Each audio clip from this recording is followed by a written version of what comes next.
So welcome. My name is Robert. This is Rita. Would you tell us who you are, since it's a small group? My name is Zahir. And you're working in a MYP school candidate. Candidate MYP school, English Language School. I'm the school principal. Good. Welcome. It's like being on the Oprah show. I get to bring them up. So, yes, my name is Loki. I am involved in assessment at DP level and MYP level as well, increasingly. Jamal Nabhan. I'm a school inspector. I inspect a variety of schools, including the IB schools as well in the United Arab Emirates. I'm Murad Tamimi from Palestine. We're planning to establish IB school in Hebron. Okay. And she's my partner. Okay, welcome. I'm Asya Al-Qawasmi from Palestine, from Ramallah. We're planning to plan a new school, a new vision, with new visions with IB school in Hebron, inshallah. Inshallah. I've been visiting the Friends School in my territories. Friends School is the only school that IB system. Yes, it's a lovely school. I had the honor of visiting there. Yes. Yeah, good. So, as I said, I want to show and tell you some things. So I will show you and tell you some things, and if you have questions, please don't wait, because it's a nice small group. You can say stop, and we will stop and discuss your concerns. Okay? Good. So we're taking another look. And really, all IB programs are mostly about teaching and learning, right? So everything is about the transactions and the interactions and the relationships between teachers and students, and also between teachers and teachers, because that's very important. So we have these 7 ways we talk about learning in IB programs. لا. Thank you. Yes, it's okay? Yes, okay. So we are inquiry-based, so we're asking questions, not just telling. We are concept-driven, so big ideas rather than little lists of facts. We are contextualized, so instead of learning things because they're on a list, we learn things because they're related to each other. We believe in collaborative education. It's not the sort of education where teachers go and hide behind the door in their classroom, but they work together with students. We believe in differentiated teaching, because every human being is a unique person with unique learning needs. And so one way of teaching doesn't fit everyone. And also we believe that education that isn't informed by assessment is not effective, because we don't know whether people have learned until we ask to check to see. So these are the 7 big ideas that underpin teaching and learning in all IB programs. So, how many of you, is anyone teaching math or is a math teacher before you became an administrator? Any math teachers? Rita's a math teacher. Just Rita, okay. So you will not be able, you can't see this very, very well, but it's asking you to look at these 2 pictures and then find the shaded region, the area of the shaded region in each of the following figures. Now, I am a history teacher, so when I see that problem, I feel like the baby is crying. Because I think this is a boring problem. This is a math problem. This has numbers in it that begins to scare me a little bit. Now, Rita has been a math teacher for a long time and loved math before she became a math teacher, so she doesn't feel like the baby. But most people in schools, I think, some people at least, are like me and feel like a baby because they think, okay, this is an interesting problem maybe, but why do I have to learn this? Well, the answer is because it's on the test. And if you don't learn it, you won't do well, and you won't grow up to get a job and be happy and rich and live a happy life, right? It's not enough reason for a 13-year-old boy to do that problem. But what if it's a problem like this? There's a city, and they have a law, and this law says that in the parking lot where all the cars go, half of it must be shaded within 15 years of building the parking lot. And so you have to ask yourself, if I built this parking lot, would it be legal or would it be illegal? That's a complicated and, more importantly, complex math inquiry. You still have to do a lot of math, and you still have to essentially do the math calculations involved in this problem, but it's inquiry-based, it's conceptual, and it's real-world contextualized, and it's something that you might actually do. And you could use this both for teaching and for assessment, because they're two sides of the same coin. And so one of the things that we often ask ourselves about MYP assessments is, are they authentic? Are they real? And the short test for that is, could a grown-up get paid for answering a problem like this? What do you think? If you were a city planner, it was your job to do this, you would get paid. And if you got the wrong answer, you would get fired, right? So these are real-world problems which have just as important math, but there's a context and a reason for learning it. So let's look at another example. This is how you might figure it out, and you might even have a more complicated problem that introduces mathematical language about a real-world problem in a real place, where not only do you have to figure the math in a simple yes or no, but here you have lots of choices, and you have a budget. Do any of you have a budget in your school? Yes, so what happens if you go over the budget? Someone will yell at you, right? So there'll be no money to pay the teachers next month. So in the real world, you have to make choices about this. This becomes a much more engaging problem, first of all, right? Because even for those people who might be a little bit afraid of math, this is a problem that you might be curious about, that you might be willing to talk with a friend about. This is a problem to which there might be, and in this case actually are, more than one answer. There might be many good answers. They could meet all the qualifications, because that's the way the real world is, right? There's very, very seldom only one way of solving a problem. So here's another example. Solve this system. Y equals 1121x plus 20, and y equals 841x plus 24. Now, Rita can do that before she thinks. She's already got the solution and gone on to think about it. But I would have to reach very far back in my memory to Algebra 1, yes, to get to this question. Right? And this is how it makes me feel. Yes, another math problem. And this is how students feel when they see about the 23rd of those on the worksheet that they get. Right? And you're shaking your head because you've seen students who go, oh. My kids do that a lot of time. Yes, when they see what's there. But imagine if this were the question instead. This comes from an American teacher, and in America, when you're 16, one of the things that all students at least dream about is buying a car. Right? And so for a 16-year-old, this is a very live and interesting question.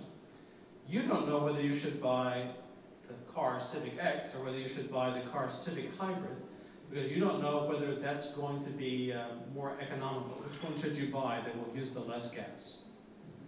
Now, essentially, to solve this problem, you have to set up a system of equations to get the answer that you need.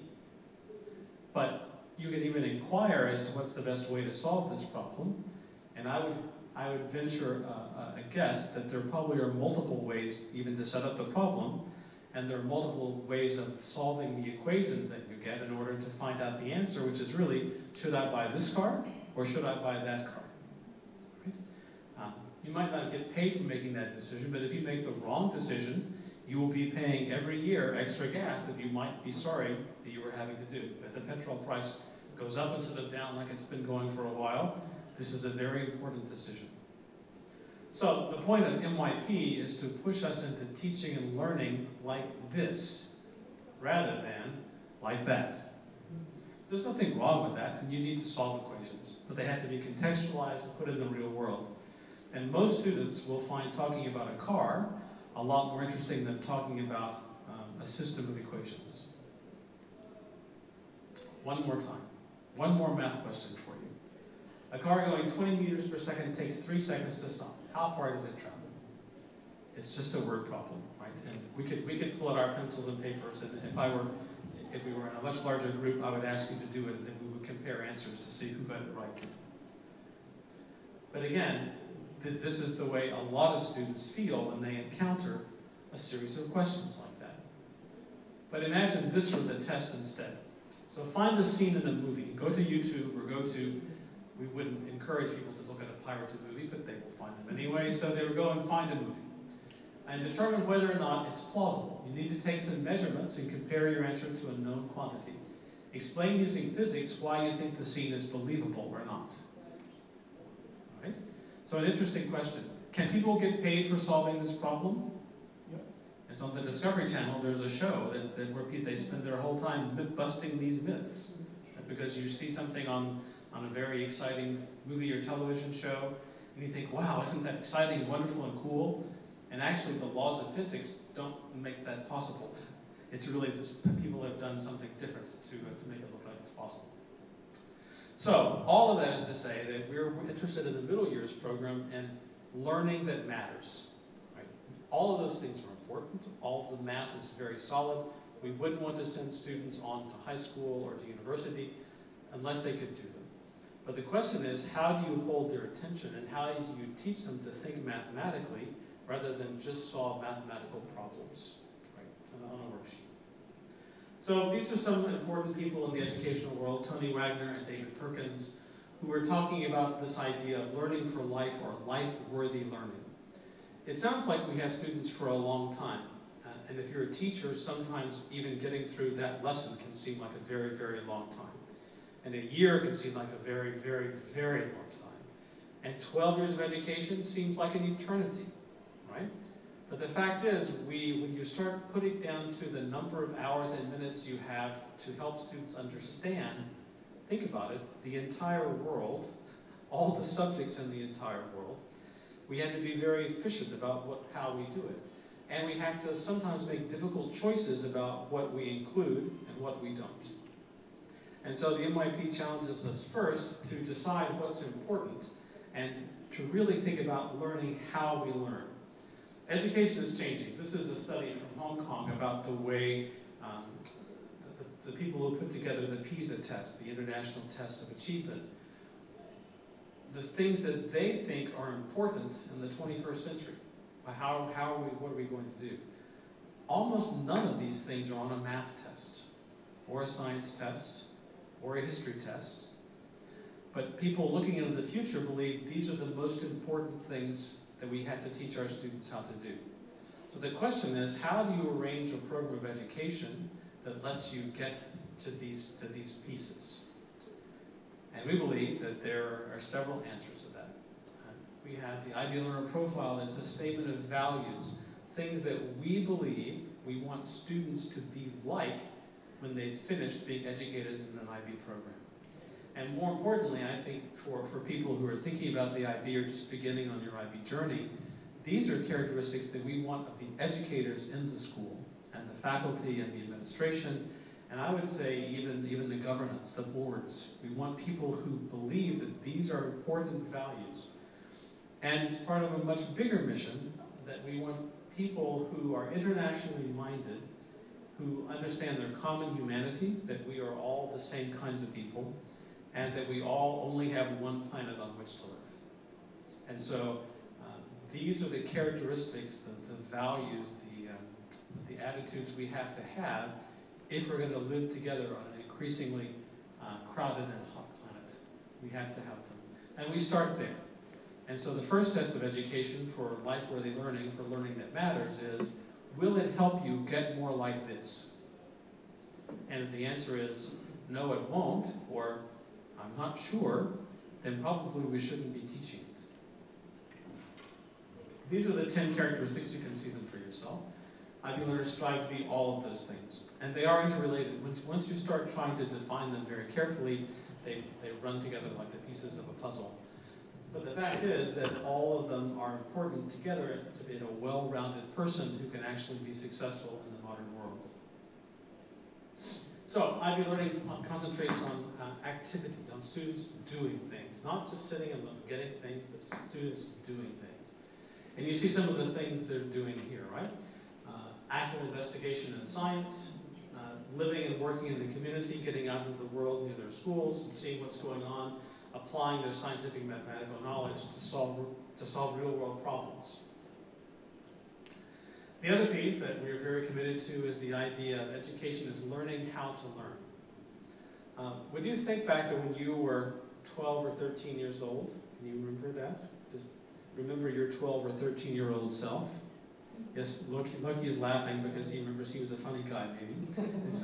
For me, it's a very long time ago now to think back that far. So think of your 12 or 13-year-old self, and think of something that you had to learn in school. So one of the things I had to learn in school, I lived in the state of Kentucky in the United States, and we had to learn the regions of Kentucky, right? What pieces do you chop the state into to understand what it is? Now, if you gave me a quiz today on the regions of Kentucky, I would not be able to tell you.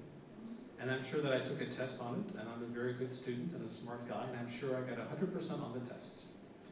Now, does that mean that my teacher was a bad teacher, or that my education was a failure? Well, what does it mean, do you think, that I can't remember the regions of Kentucky? Does it matter? What do you think? I think it's reasonable. Why?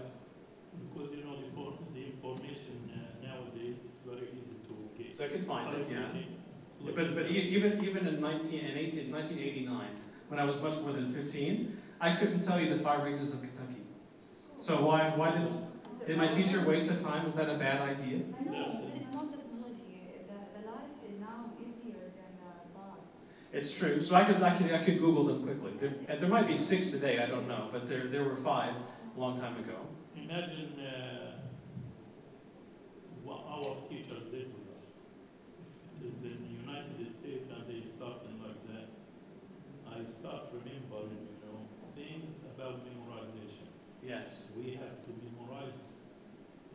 Long Can't list. tell. Long list of things. Yes.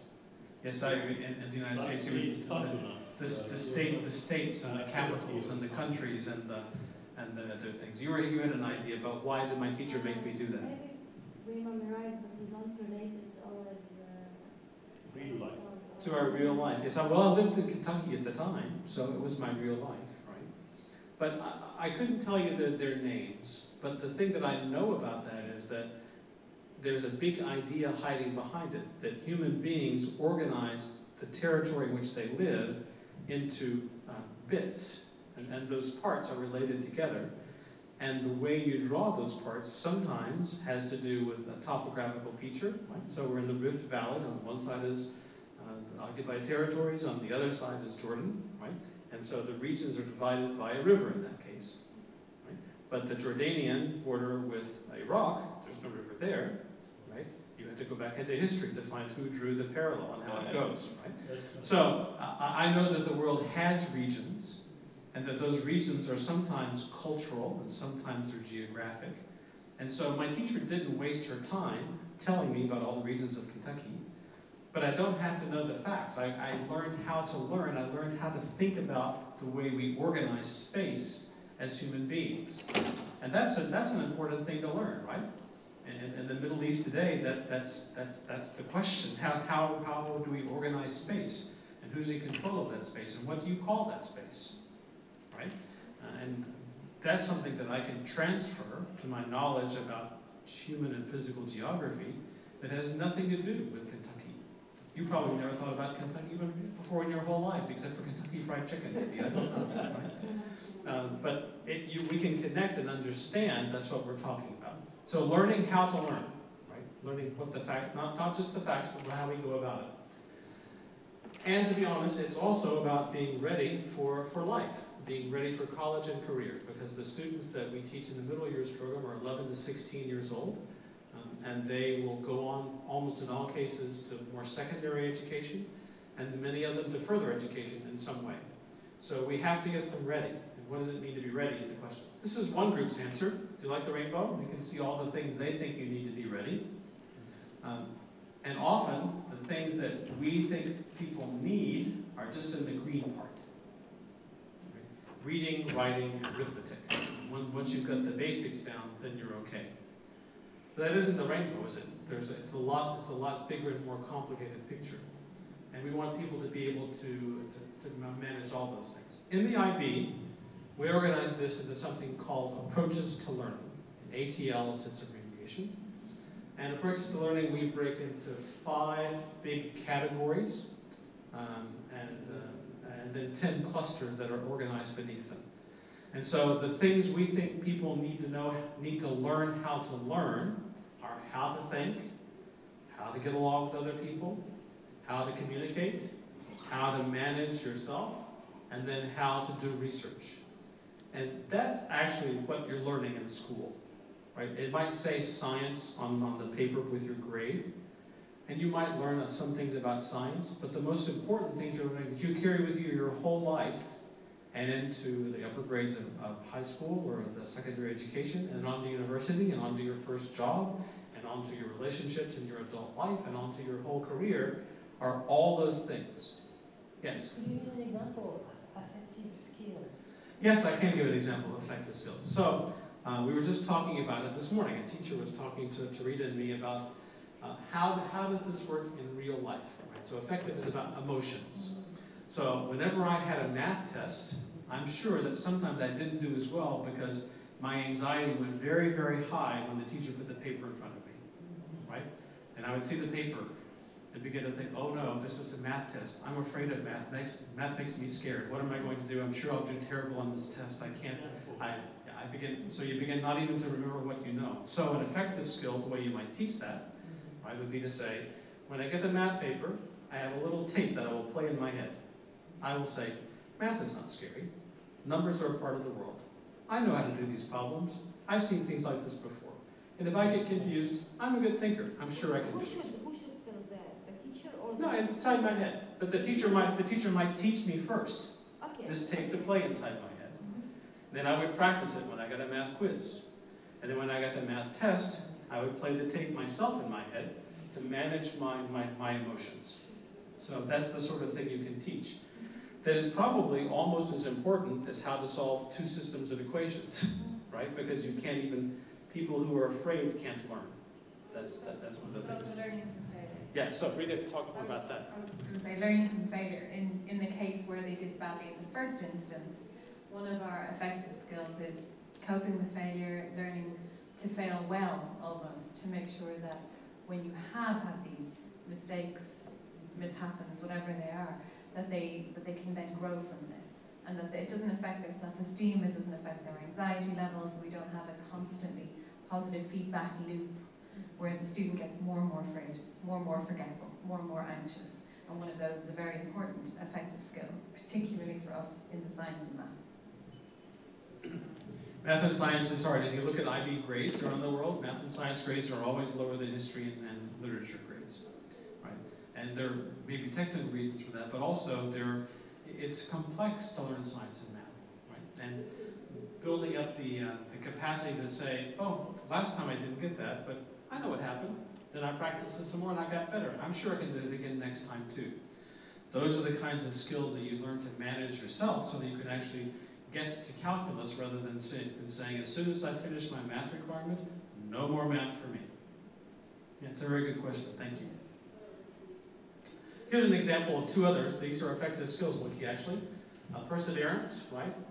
Practice delaying gratification. Right? You can train yourself to say, I will get 30 minutes of Xbox as soon as I figure out the next 2 steps to this math problem. Resilience, failing well, Rita just mentioned it as well. Dealing with change, the fact that that my life is quickly changing. My parents are having difficulties, or my pet has died. How do you cope with those things? Because that's where students live mostly in their own personal experience. And so we did, in the middle years program, we list out specific skills like this that honestly school gives you a chance to learn how to do. The problem, of course, is that we don't do very much direct teaching about how to do this and how to manage it for yourself. So just a little strategy I shared with you about playing the tape inside your head. If somebody, when I was 13, had told me about how to do that, right, I might have done a lot more math in my life, because I found out when I was a grown-up that math is really very interesting. But I spent most of my educational life doing anything I could that did not involve math. And so those things can make a big difference.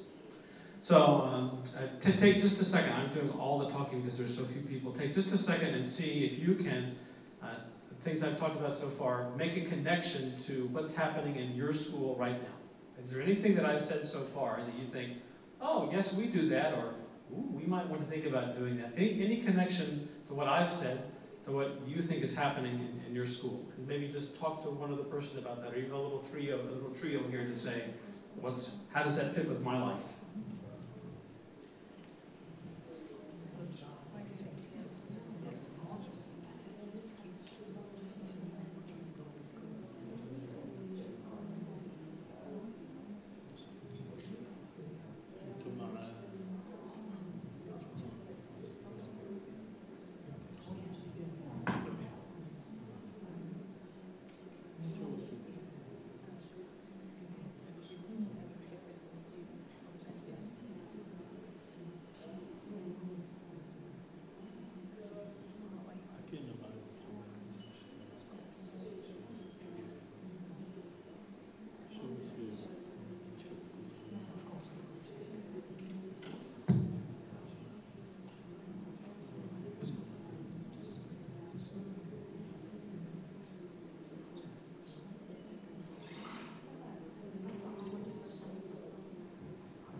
So one of the questions, I'm hearing lots of good ideas. One of the questions that the moderator asked the panelists in the plenary session we were just in before lunch was, well, this all sounds just like common sense, very good teaching. So what is it about the IB that makes this worthwhile doing the trouble of being part of the IB community? And I think there really are, for the middle years program, 2 or 3 answers. One is that we work to pull this together as a program so the parts are related and connected, rather than having schools having to go research and find this and that and something else. This is already put together in a package where the relationships are defined. That's one piece. The second piece is that the IB community holds itself mutually accountable. There's not an inspection agency. We hold each other accountable. It's a teacher-to-teacher process. The IB facilitates it, but we don't send out the IB people to say yes or no. It's a community decision that's shared. And the third thing, I think I would add a third, is that we build a community of practice so that we have some common language and common approaches that can help each other, because education is so complicated and so big we can't do it by ourselves. One school, right, can't do it. One country can't do it.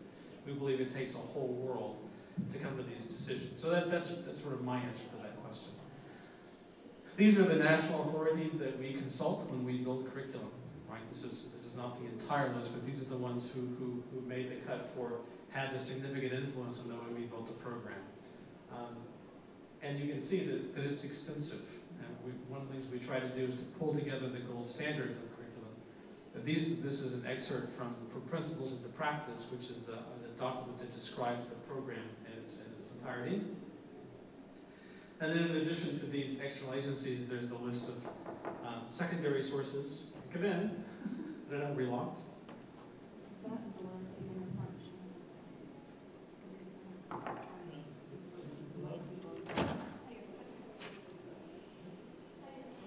Yeah, hello. Sorry. Yeah. So also the secondary sources, the educational literature, as well as research that the IB commissions on the nature of these topics. I'm going to go quickly through just to say that we also do a lot of research about the efficacy of IB programs to see how they work and compare.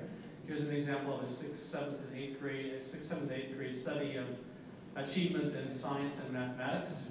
And bottom line is, as a rule, IB students do better than non-IB students in this study, which I think was from the United States. The other thing that we keep careful track of is middle years program graduates and their success in the diploma program, the IB's University Preparation Program. And historically, it's true that students have both a higher pass rate and a higher number of people who succeed at very high levels, and a high number of students who are authentically bilingual. So the program works. I'm going to skip over this a bit to talk about concepts quickly in context, and then I want to end with an application. Typically, when people organize school, they talk about facts and skills. And when I learned to be a teacher, there was a giant chart, and it had facts down this side and skills down this side. And you made a question on the test by drawing a line between these facts and that skill, and that gave you a question. That's how I first learned to teach a million years ago. Now then, we are looking very, very, in a much more complicated way, complex way, to make a three-dimensional curriculum, to say it's not only facts and skills, but it's concepts and ideas. And beyond the concepts and ideas, there should be a globe around that idea, that picture, because we want to put it in the context of a world where, unless we learn to live together, we will all kill each other. And it's vitally important. Her Majesty said in the audience we had with her just after lunch that, particularly in this region, it's a matter of life and death. It's not a theoretical question. And the world is so interconnected that what happens in one part of the world happens in all parts of the world. So it is as if we can draw a line around the Middle East and say it's all your problem, and then sort it out for yourselves, because the world's too interrelated for that to happen now. So we identify these 16 big ideas that we call key concepts. And the idea is that you could cut these into cards, and if I gave one to you and told you to take it to a school you're inspecting, you could walk around from room to room to room, and you could take out the idea of logic And you could give it to the English teacher, and he would say, I could teach on logic all day long. He would take it down the hallway to the science teacher, and she would say, I would love to teach on scientific logic today. You could take it down to across the entire school, and the idea is so big that it could be interpreted in many different ways and approached as a way to connect the things that students want to do. In IB programs, students sort of study collectively all the world, because that's the way they experience it as young children. Then they come to the middle years program, and the world gets broken apart into first period science, second period math, third period language, fourth period art, fifth period PE. But it's still all one world.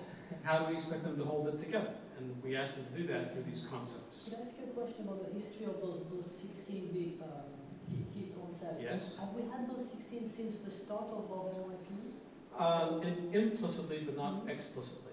So when we began to think about how the program would look, each of the disciplines, there are 8 in the middle years program, each of them looked at what are the big ideas that we think are the most potent for us. And if they're the biggest, most powerful ideas for one, then they contribute them to the pot. But because they're already the very tip top of what's important for that discipline, they have enough power they can reach across disciplines.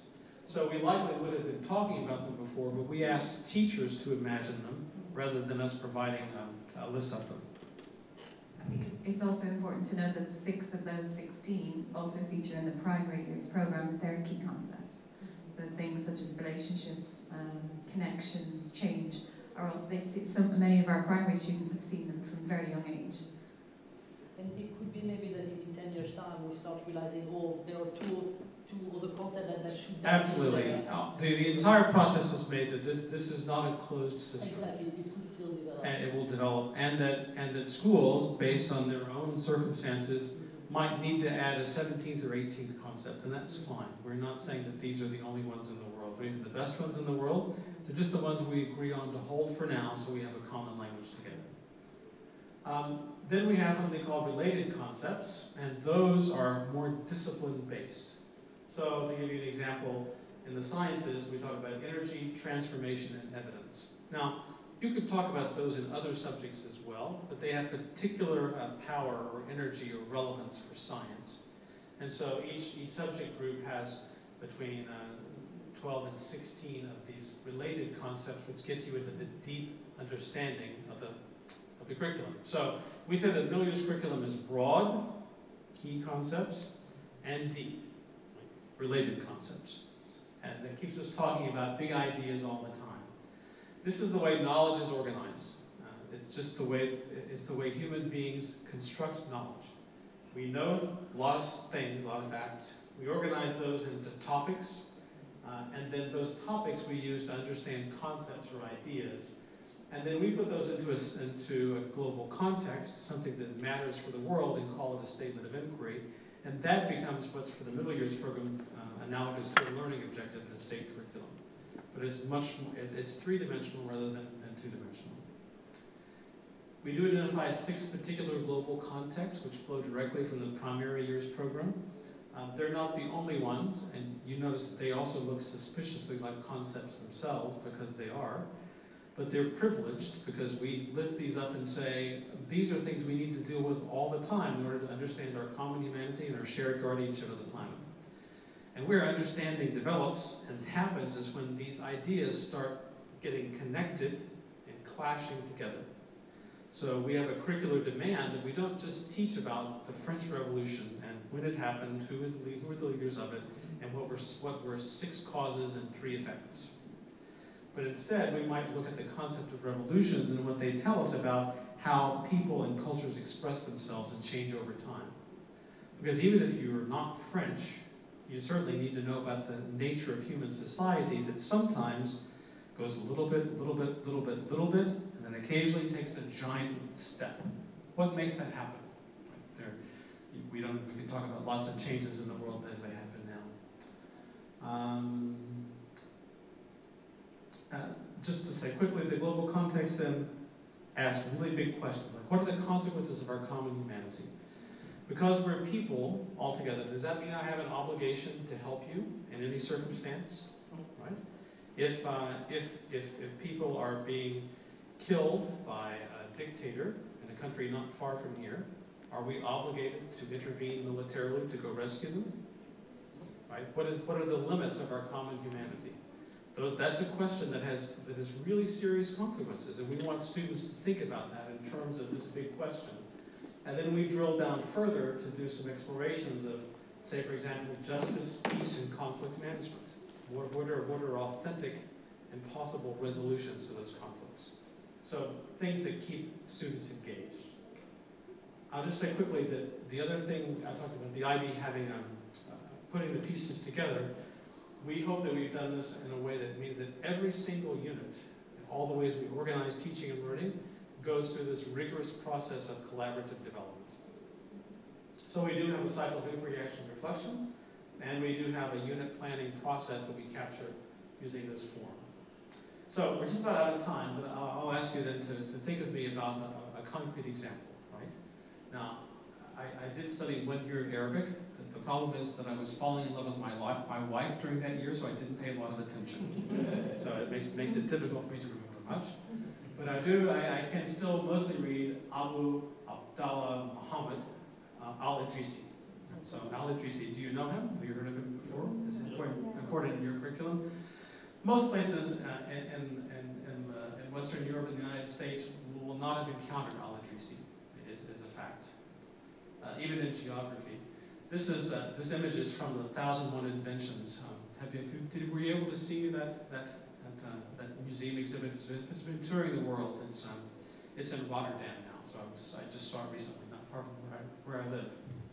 So you could take al-Idrisi's map, and you could say, I want you to know 3 facts about it. Right? That it was created in the Middle Ages by Roger II of Sicily, that we get the English word admiral from it, right? That's when he talks about the being in terms of the seas, and that the place, you can find it on the map, it was first created in Palermo. Right? So I could give you a test, and if you picked out those 3 answers on the test, and you could say, oh, it was Abu Muhammad, probably Abdallah something, because everybody's named Abdullah or Muhammad, right? So how wrong could you be? So you make those guesses. And you would say, yes, I understand all about al-Idrisi's map. Now, can you find any place on the earth there? Do you recognize any place? Who's a geographer? Anybody teach geography? Italy. You can see Italy, yeah? You can see Italy, but it's not in the right place, is it? Yeah, because one of the things about al-Idrisi's map is it's oriented to the south rather than the north. So if you want to find some place that you know, you have to stand on your head or look between your legs to see how al-Idrisi's map works. In the middle years program, we would say, right, that this is not about al-Idrisi's map, but it's about this really big idea that new perspectives and interactions can push the boundaries of understanding and identity. Because there was the rich interaction of the Arabic scholarship and a really distinctive.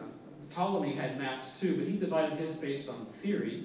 Al-Idrisi went and talked to people and found out where they'd been, and they told him what it was. It was a very hands-on, scientific way of building a map for the very first time. Nobody had done it before. It was shocking and new and brilliant. And Roger, who was a Norman, and taking over Sicily, where he didn't belong at all. So there were all these cultures and interactions, and out of it came the very first modern map of the entire world.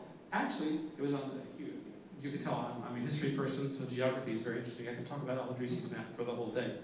But he was the very first one who put it together in this circular way that was not done by theory, but by people who'd been on ships and had been to those places and knew what it looked like and how they were related to each other. And so we talk about our orientation in space and time. We talk about boundaries and exchange and interaction. We talk about perspective and identity. That's what's important, not the 3 facts about al-Idrisi's map, right? That's how we take the middle years program and make it into real. So, if I turn al-Idrisi's map upside down, you can't read the Arabic anymore, but now then you can see the Gulf of Aqaba and the Red Sea, right? You can see Italy, thank you very much. You can see Italy there. You can see that most of what was known was about Africa, and once you get past Europe, it begins to be a little bit dicey as what you can see. But it actually is quite a complete and accurate map for the 12th century. It's quite astonishing work. And he knew lots of things. Al-Idrisi said that the Earth is stable in space like the yolk in an egg. And it took most of the world another, at least 400 years to come to that realization. And the first person who came to that realization was drummed out of the church. So in the interactions, he talked to Muslims and Catholics and Orthodox. There was Africa, Europe, the Middle East. Arabic science combined with real exploration with Western theory and Aristotle. And so you can use this book, the Book of Pleasant Journeys, which is a wonderful Arabic title, by the way, to talk about all sorts of important things. And the middle years program gives us a standard and regular way, and we make it more likely people will learn about things that matter, right? All of these things matter. And as you said, you could go and Google this tomorrow and find it was Roger Lee Sicily in 1154. You don't need to know that anymore. What you can find out is what it means and why it's important. And that's what the middle years program aims to do. So my last thought would be that the program gives us the strategic control of deeper learning. We want learning that really matters for students and that really goes deep into understanding networks in the world rather than disconnected educational experiences that characterize so much of what happens. So if you're not in the middle years program, there are lots of things you can do. You can talk to Rita and to me. Wiki knows a lot about the IB also. But there are lots of information that's online available. There's a complicated process that you're going through now in terms of becoming an IB World School. Where you are in the journey there, you'll see. And I thank you for taking the time to think with me today. It's lovely to have you, and I'll have a chance to talk more in the course of the conference. Please enjoy your time here. Thank you. Yes. Thank you.